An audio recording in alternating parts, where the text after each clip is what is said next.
avez les réseaux sociaux, vous avez sans doute entendu parler de l'affaire de Gabby Petito, cette influenceuse jeune femme de 22 ans qui est partie en road trip avec son amoureux fiancé et qui est portée disparue.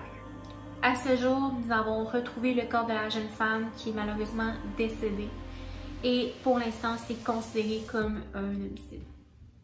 Avec vous aujourd'hui, j'ai décidé d'aller voir les théories des internautes sur différents réseaux sociaux, principalement sur Instagram. Donc, comme vous, quand j'ai entendu parler de cette affaire, ça m'a interpellée.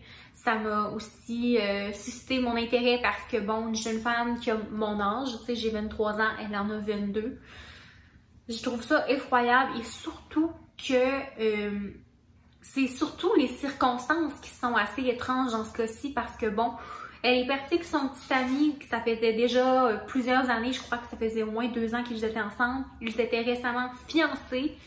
Tu te dis, bon, ça va passer des vacances de rêve dans leur van, ils vont faire la côte des États-Unis, tu sais, ça va être un beau voyage. Ils mettent du contenu sur les réseaux sociaux, ils sont très actifs. D'ailleurs, Gabby, c'est une influenceuse, là, elle a sa page d'Instagram, elle a une chaîne YouTube aussi. Puis, tu te dis, wow, tu sais, en tant que, justement, personne qui regarde son feed sur Instagram, ils ont l'air de vivre le rêve. Encore une fois, la preuve qu'il ne faut pas se fier aux apparences parce que, laissez-moi vous dire que personnellement, je trouve que son petit ami est très louche dans cette histoire. Puis, en regardant les différents points de vue des internautes, je me rends compte que je suis pas la seule à trouver qu'il y a quelque chose qui cloche avec tout ça. Donc, étant en fait récemment une adepte du true crime, j'écoute beaucoup de podcasts à ce sujet, j'écoute des vidéos YouTube depuis, je dis récemment, mais ça fait quand même peut-être plusieurs années là, que je m'intéresse à ce sujet-là. J'ai décidé d'aujourd'hui faire ma première vidéo où est-ce que moi, je vais parler d'une histoire comme ça. Donc, soyez indulgents, c'est la première fois que je parle d'un sujet lourd comme ça ici sur ma page. Puis, c'est nouveau pour moi, donc peut-être que c'est sûr que ça sera pas aussi bon que les vidéos là, de youtubeurs qui se consacrent entièrement au true crime, mais je voulais quand même me lancer dans ce petit sujet parce que je trouve ça important si ça peut tirer des leçons puis éviter que des choses comme ça se reproduisent, bien tant mieux. Puis je pense que plus on est à être au courant de cette affaire-là, plus on est à pouvoir essayer de porter une attention particulière là, à tout ça.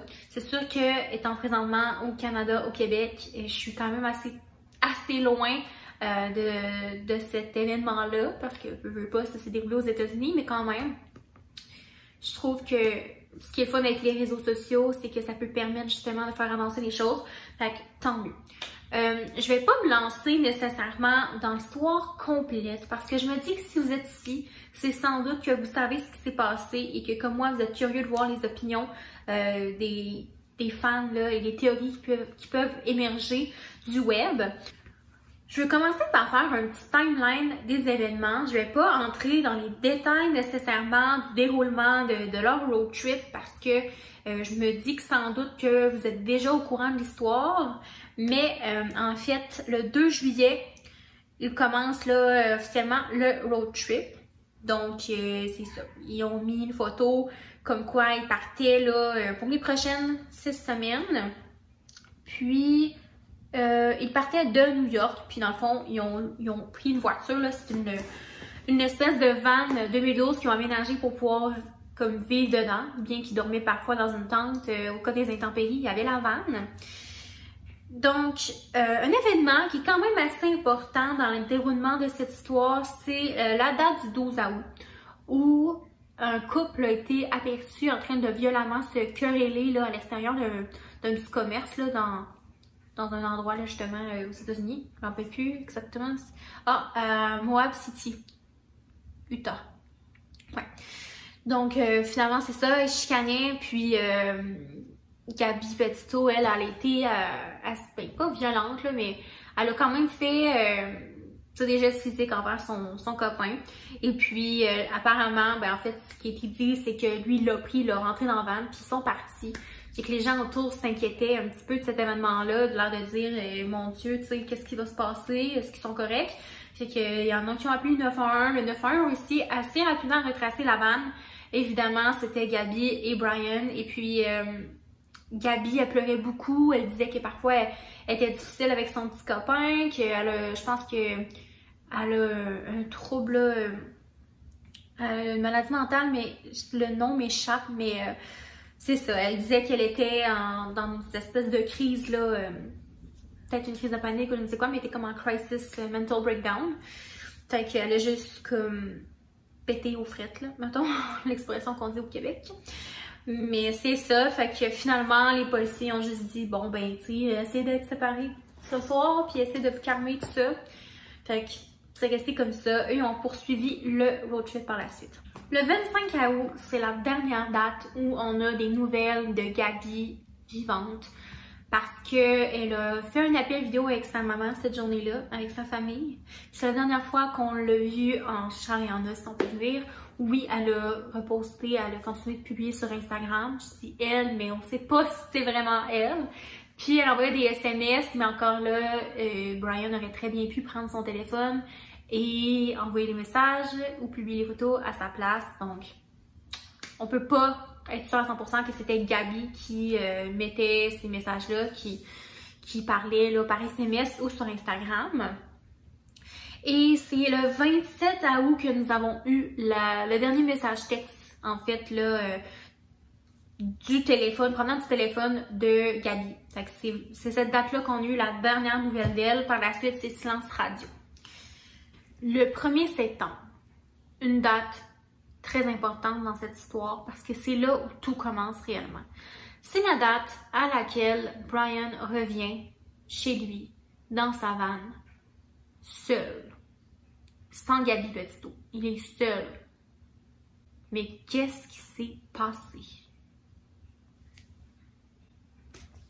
Tu peux pas juste revenir chez toi sans ta petite amie qui t'accompagnait durant ce road trip, sans aucune explication, sans aucune nouvelle, sans que personne ait des nouvelles de Gabby. C'est juste terrifiant. Bien évidemment, ses parents, les parents de Gabby commencent à vraiment s'inquiéter pour leur fille. Ils n'ont plus de nouvelles, ils essaient de contacter Brian, sa famille, s'ils sont laissés sans réponse. Puis ça, je trouve ça effroyable parce que c'est ta belle famille, c'est la famille de ta conjointe et tu n'es même pas capable de donner ne serait-ce qu'une information qui pourrait aider dans cette affaire. T'es juste silence radio, il y a quelque chose qui cloche, ça c'est évident. Le 17 septembre, on essaie encore en vain d'avoir des nouvelles de Brian qui puissent nous donner des indices, une piste, n'importe quoi. Mais Brian s'est volatilisé. Il a fui. A-t-il fui? A-t-il fait une fugue ou c'est plutôt une façon de se cacher? Chose certaine, ses parents semblent être dans le coup parce que ils disent ne pas savoir où il est parti, mais toutes les journées d'avance que les policiers venaient à leur porte, ils refusaient de les laisser entrer, de coopérer. Et puis là, soudainement, leur fils est parti comme ça. C'est louche, vraiment louche. Le 19 septembre, on apprend qu'un corps a été retrouvé et ce pourrait être celui de Gabby. C'est le 21 septembre que la nouvelle est confirmée. Il s'agissait bel et bien du corps inanimé de Gabby Petito. Jusqu'à maintenant, l'autopsie n'a pas été finale. Ben, en fait, on ne sait pas le résultat final, mais on croit que c'est un homicide. Donc, c'est vraiment là, on s'entend que Brian est vraiment une personne d'intérêt dans cette affaire. Il faut absolument lui parler pour avoir des réponses. Parce que seul lui est en mesure de nous les donner. Il est parti, on ne le trouve pas, les policiers le recherchent sans cesse, ses parents ne sont sans aide. C'est vraiment effroyable. Aujourd'hui, je vais m'attarder avec vous sur les théories des fans que j'ai vu circuler principalement sur les dernières publications Instagram de Gabby et de Brian. Donc, je veux m'attarder à ça parce que j'ai également fait des liens assez surprenants en regardant. C'est fou parce que quand on analyse justement les dernières actions qui ont été posées, on se rend compte que il y a des choses qui clochaient depuis un petit biche.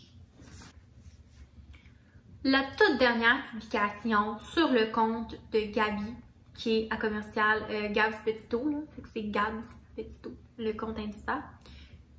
C'est une publication où elle est devant une espèce d'un mur avec des dessins de papillons, puis la caption c'est Happy Halloween, avec une petite moustique puis une citrouille, puis dans ses mains elle tient une petite citrouille comme en toutou là.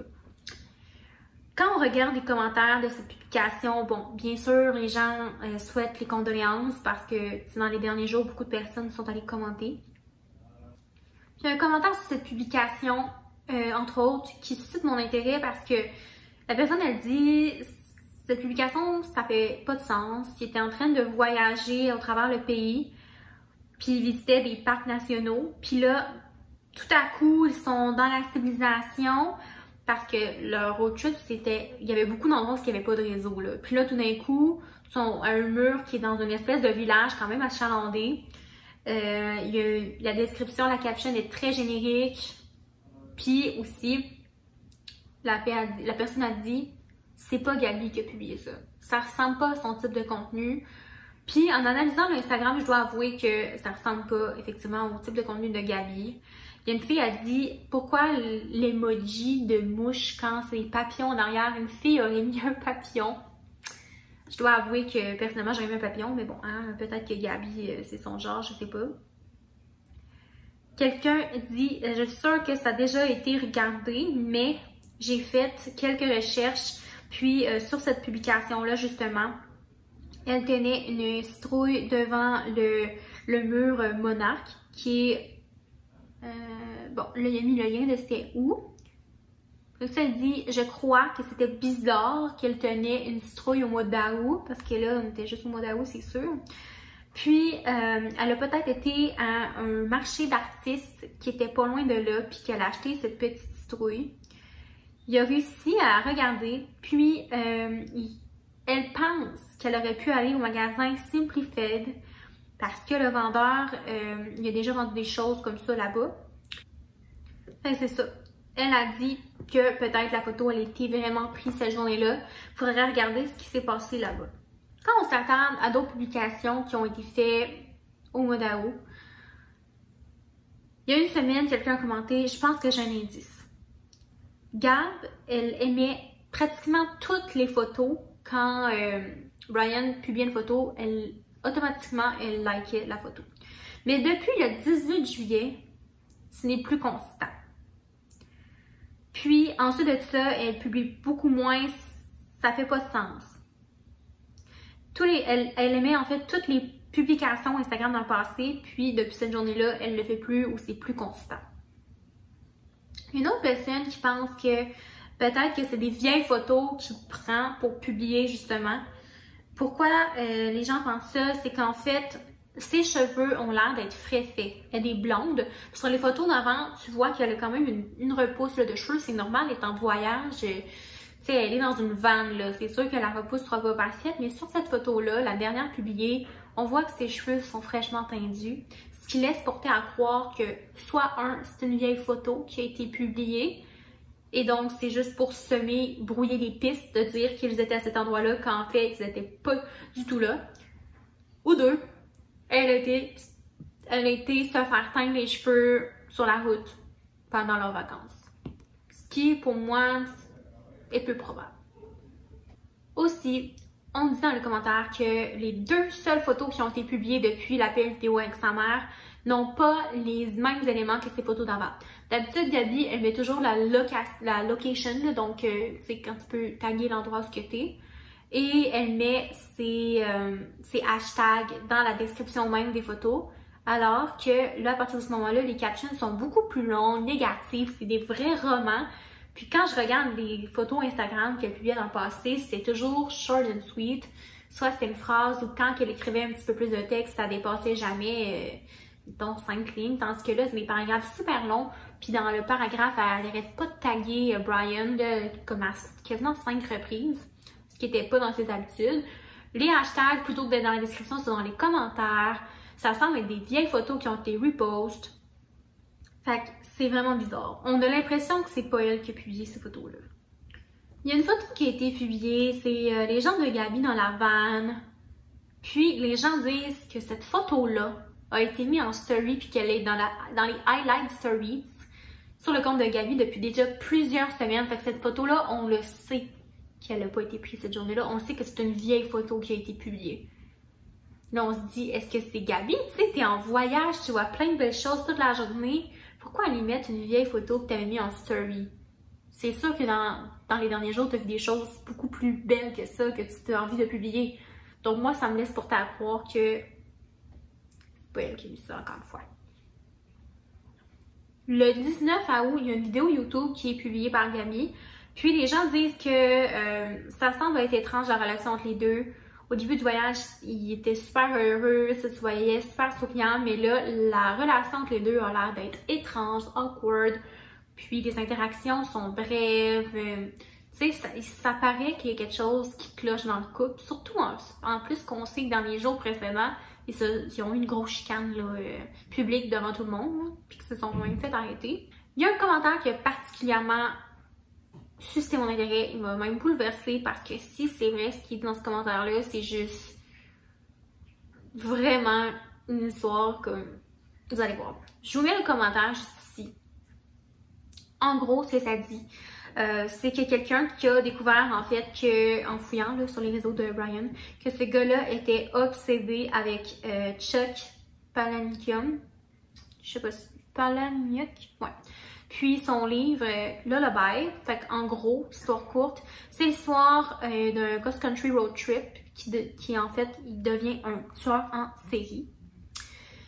Donc, si on va sur l'Instagram et qu'on regarde les œuvres d'art, les dessins, parce qu'il était très, très artistique, Brian, on regarde là dans les captions, puis il parle du fait qu'il va jamais oublier le nom Rent, puis c'est le nom d'un tueur en série du livre. En gros, il semble idéaliser cette histoire-là, ces personnages-là, peut-être qu'il aime juste vraiment ce livre-là. Tu sais, moi aussi, là, j'aime ça, les trucs de tuer en série, ben, je sais pas que j'aime ça, là, mais tu sais, ça me fascine de lire et d'apprendre là-dessus. Mais pas de là à en faire des dessins, à mettre ça dans mes captions. Puis aussi, un autre fait que j'ai pas encore parlé, mais qui est vraiment très très étrange, c'est qu'il y a eu un autre incident de deux femmes qui vivaient dans une van là, dans le même coin du meurtre de Gabi pendant la même semaine. Puis que ça a commencé à Utah eux aussi.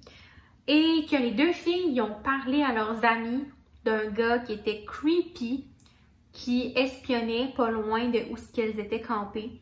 Puis ça, c'est juste avant qu'elles soient tuées. C'est vraiment étrange, considérant que l'histoire avec Gabi s'est déroulée, puis que ça arrive dans les mêmes environs, dans les mêmes temps. Ça me donne vraiment l'impression que ces deux histoires-là, ce n'est pas une coïncidence. Est-ce que c'est Brian? Parce que là, on s'entend, c'est le principal suspect dans cette affaire. Surtout qu'il n'a pas aidé les gens à retrouver. Tu sais, c'est ta blonde, là. T'es supposé. Moi, personnellement, là, mon chum serait porté disparu, là. Je m'excuse, là. Je serais la première à aller chercher. Jamais je l'aurais abandonné là-bas dans le bois. Ça fait aucun sens. Ça fait aucun sens parce que même avant qu'on découvre qu'elle était décédée, là c'est encore pire, mais juste avant qu'on découvre ça, comment tu peux revenir sans elle? Comment tu peux ne pas fournir d'explication?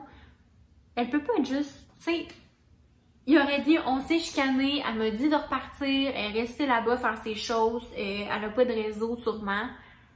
Au moins, là, essaye au moins de donner une explication, essaye de dire quoi que ce soit, mais même si tu t'es chicané, tu t'en fais pour la personne, là, même si tu es en froid avec la personne, tu veux qu'elle rentre saine et sauve à la maison, t'espères qu'elle est correcte, qu'elle manque de rien, que tout se passe bien, tu sais. Puis là, finalement, elle est morte, elle s'est fait tuer. Est-ce que, là, les gens disent, est-ce que peut-être, ils se sont chicanés, il est parti avec la vanne, elle est restée là, puis là, c'est quelqu'un de mal intentionné qui a peut-être embarqué Gabi dans sa vanne, qui l'a trouvé à quelque part. Tu sais, peut-être que le gars, Brian, n'a rien à voir là-dedans. J'ai de la difficulté à croire ça. J'ai vraiment de la difficulté à croire que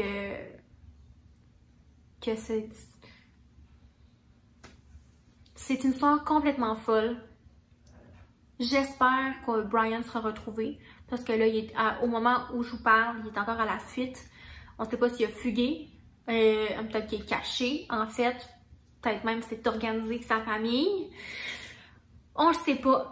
On le sait vraiment pas qu'est-ce qui se passe avec lui. Il y en a qui disent qu'il est peut-être qu'il voulait se suicider. Écoute, je souhaite à personne de mourir. Fait que j'espère que c'est pas ça. Le plus tôt on aura les réponses, le mieux ce sera pour tout le monde.